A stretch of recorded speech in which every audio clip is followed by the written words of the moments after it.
May the words that are heard be thine and not mine. In the name of the Father, and the Son, and the Holy Spirit. Amen. So it's pretty clear that this wedding that Christ attended was not his favorite. Well, because you know they ran out of wine. Did you see that six of these big jars, and they were going to hold 20 to 30 gallons of water. Each turned it off.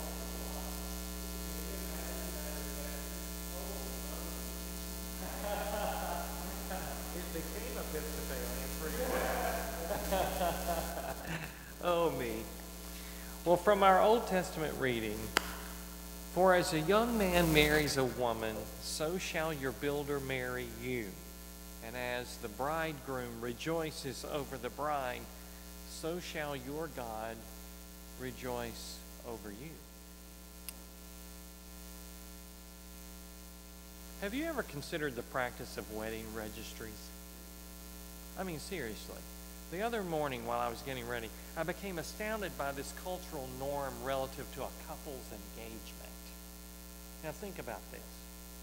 I decide to get married without your input or approval necessarily, and then rush out to my favorite retail establishments or onto my preferred retail sites to declare all the stuff that I want you to buy me. Most of which I can't afford and will probably never use. What a racket. Who came up with this scam? Anyway, it's probably a ploy on the part of the retailers to leverage us into buying more of their wares. Now, if I was emboldened enough to ask you directly to purchase for me, let's say, a sterling silver serving bowl, you would probably think, if not say out loud, well, that's a little bit presumptuous. Yet we particularly and practically acquiesce anytime one of our distant relatives or former classmates feels the need to be betrothed. Oh, and don't think you can skimp or abstain either.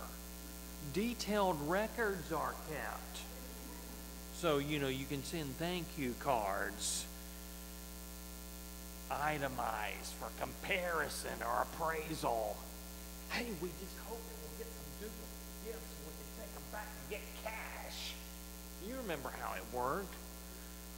Often the events embodying this phenomenon are pre-wedding showers or couples parties where everyone gathers to eat, drink, and render offerings to the newly distinguished. So I was wondering, would it be proper for us to have a wedding, a one-year anniversary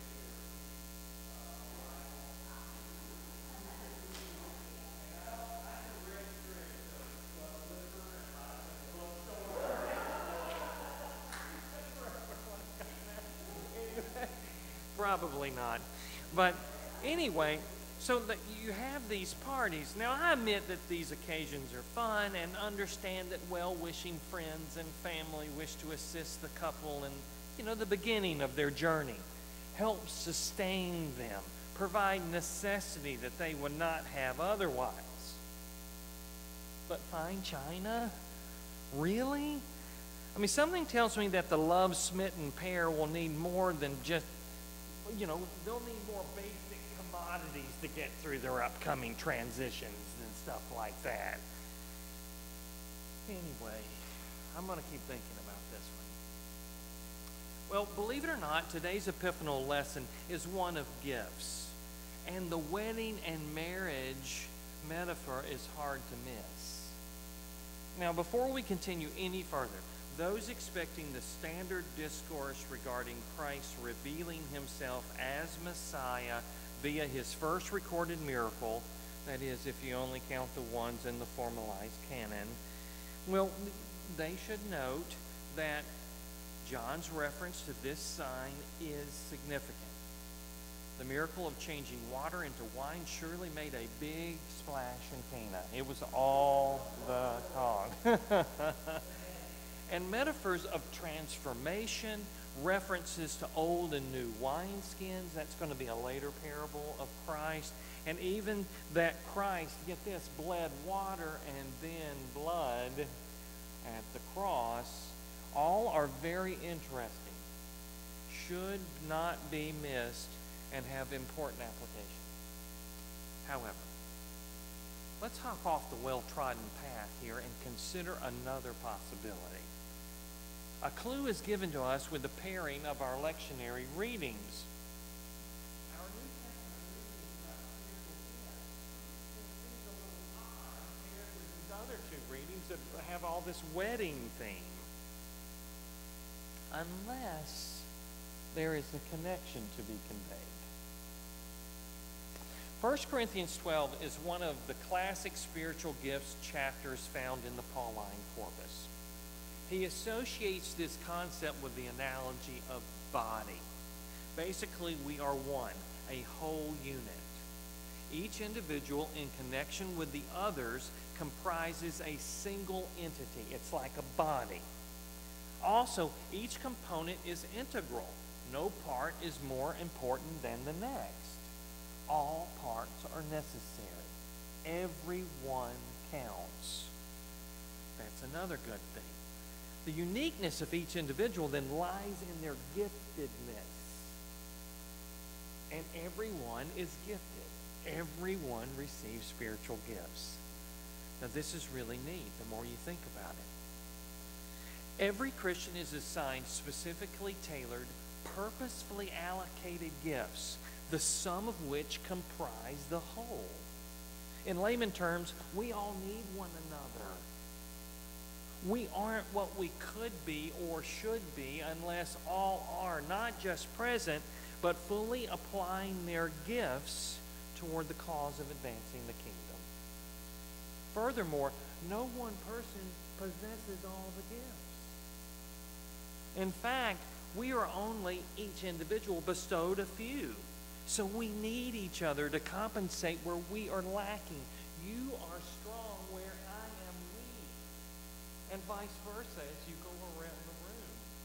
We are one unit when we're all together. But when we're all together, all hands on deck, and not even the gates of hell can stand against us. It's really cool stuff. We're a team. We're a body. Now, Paul also refers to this body as one and the same as Christ. So it's not just anybody. It's Christ. We are Christ. Whoa. We then have this opportunity to continue the redemptive, salvific work that Christ began while here on the earth. You know, it's Christ as light, revealing, epiphany to the world. The image is super cool. So what's the connection with weddings? Well, as it is demonstrated in Isaiah, our Old Testament reading, the idea of God's children being God's bride is consistent throughout the Bible. The New Testament proceeds even further by describing Jesus as the bridegroom specifically. We, as the body, are also the bride of Christ.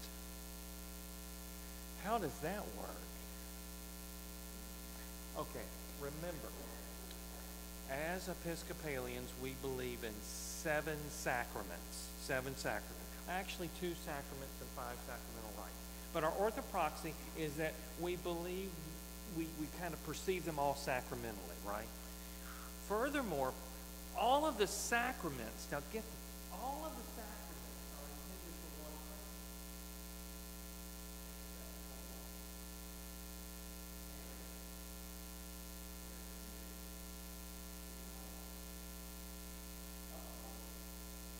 Get this oneness?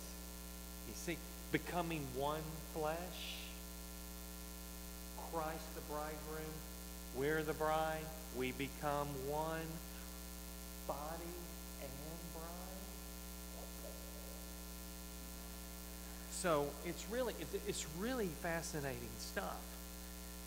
Now these gifts are making more sense.